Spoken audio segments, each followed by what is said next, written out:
وہ سچوی امام جنہوں نے اسلامی تاریخ بدل دی، امام جعفر الصادق کی طاقتور داستان۔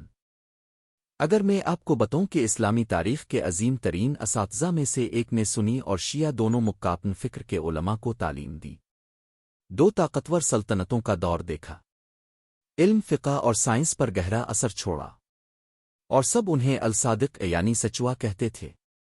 یہ ہے امام جعفر الصادق کی داستان، ایک ایسے انسان کی جس نے اقتدار کے بجائے علم کو چانا، غصے کے بجائے صبر کو، اور سیاست کے بجائے سچائی کو۔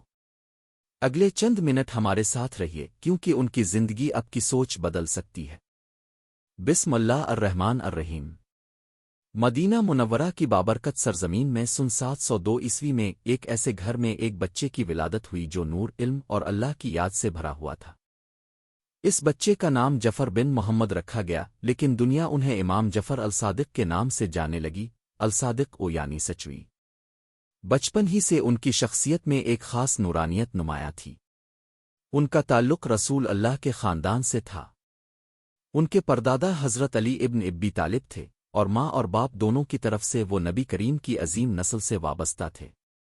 وہ ایسے گھر میں پروان چڑھے جہاں روزانہ قرآن کی تلاوت ہوتی تھی، جہاں علم کو عزت دی جاتی تھی، اور جہاں صبر کو زندگی کا حصہ سمجھا جاتا تھا۔ ان کے والد امام محمد الباقر ایک عظیم عالم اور اہل بیت کے 5ویں امام تھے۔ ان کی والدہ الفام فرو بھی ایک نیک اور باوقار خاندان سے تعلق رکھتی تھیں جو تقوی اور دینداری کے لیے مشہور تھا۔ اس وقت بنو الفامیہ کی حکومت تھی اور مسلم دنیا سیاسی کشمکش، ناانصافی اور تقسیم کا شکار تھی، مگر ان کے گھر کے اندر سکون، ایمان اور نظم و ضبط کی فضا قائم تھی۔ بچپن ہی سے امام جعفر الصادق نے ایسی ذہانت کا مظاہرہ کیا جو لوگوں کو حیران کر دیتی تھی۔ انہوں نے کم عمری میں قرآن مجید حفظ کر لیا۔ انہوں نے حدیث اپنے والد اور مدینہ کے دیگر علماء سے سیکھی۔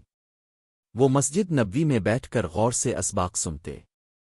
ان کی آنکھوں میں علم کی جستجو کی چمک ہوتی تھی۔ وہ کم بولتے تھے، لیکن جب بولتے تو ان کے الفاظ حکمت سے بھرے ہوتے۔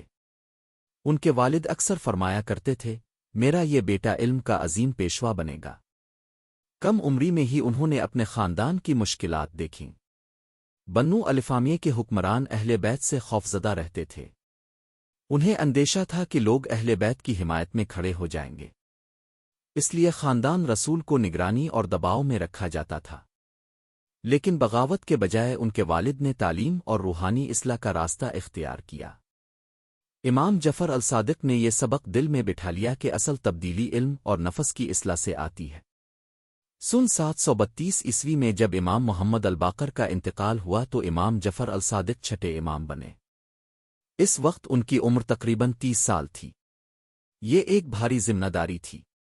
بنو الفامیہ کی حکومت کمزور ہو رہی تھی اور جلد ہی بنو عباس کا انقلاب آنے والا تھا۔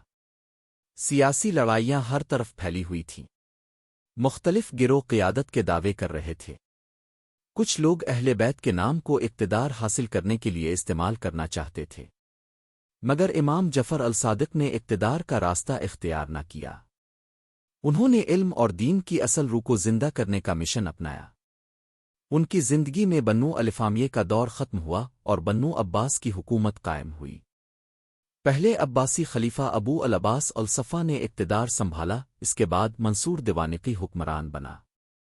ابتدا میں عباسی حکمران اہل بیت کی حمایت کا دعویٰ کرتے تھے، لیکن جلد ہی وہ امام جعفر الصادق کی مقبولیت سے خوفزدہ ہو گئے۔ روزانہ ان کے درس میں لوگوں کا ہجوم ہوتا تھا۔ دور دراز علاقوں سے طلبہ ان کے پاس علم حاصل کرنے آتے تھے۔ کہا جاتا ہے کہ ہزاروں شاگردوں نے ان سے علم حاصل کیا۔ ان میں امام ابو حنیفہ اور امام مالک بن انس جیسے عظیم فقہا بھی شامل تھے۔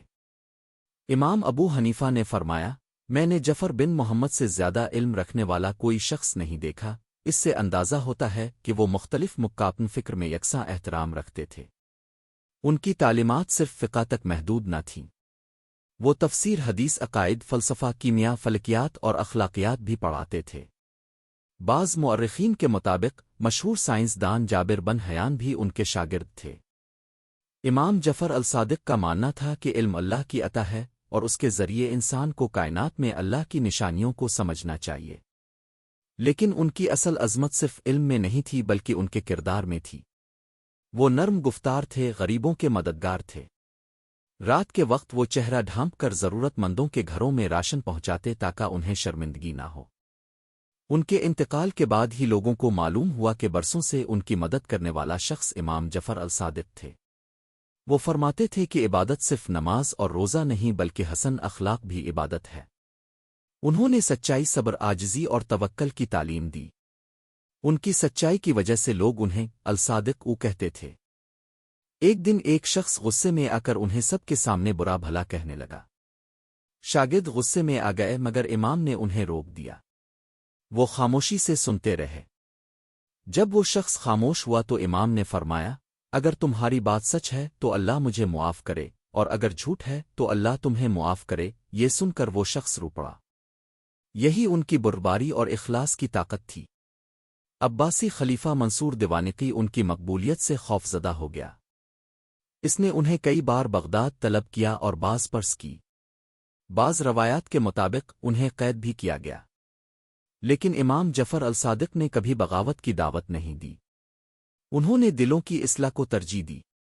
وہ فرمایا کرتے تھے، عقل میں کامل ترین شخص وہ ہے جس کا اخلاق سب سے بہتر ہو۔ وہ اسلام کو اعتدال کا دین سمجھتے تھے۔ علم اور عمل کے درمیان عقل اور ایمان کے درمیان دنیا اور آخرت کے درمیان توازن۔ سن 765 عیسوی میں 63 سال کی عمر میں امام جعفر الصادق اس دنیا سے رخصت ہو گئے۔ بعض تاریخی روایات کے مطابق انہیں زہر دیا گیا۔ مدینہ منورہ سوگ میں ڈوب گیا۔ انہیں جنت البقیع میں اپنے بزرگوں کے پہلو میں دفن کیا گیا۔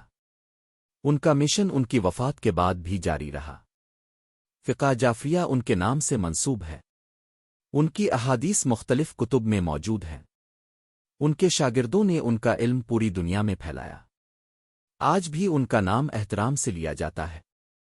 ان کی زندگی ہمیں سکھاتی ہے کہ اصل طاقت سچائی، صبر اور علم میں ہے۔ قیادت تخت سے نہیں بلکہ دلوں کی رہنمائی سے ہوتی ہے۔ اللہ تعالیٰ امام جعفر الصادق پر اپنی رحمت نازل فرمائے اور ہمیں ان کے نقش قدم پر چلنے کی توفیق عطا فرمائے۔ آمین۔ اگر آپ سمجھتے ہیں کہ دنیا کو سچائی، علم اور اتحاد کی ضرورت ہے تو یہ چینل آپ کے لیے ہے۔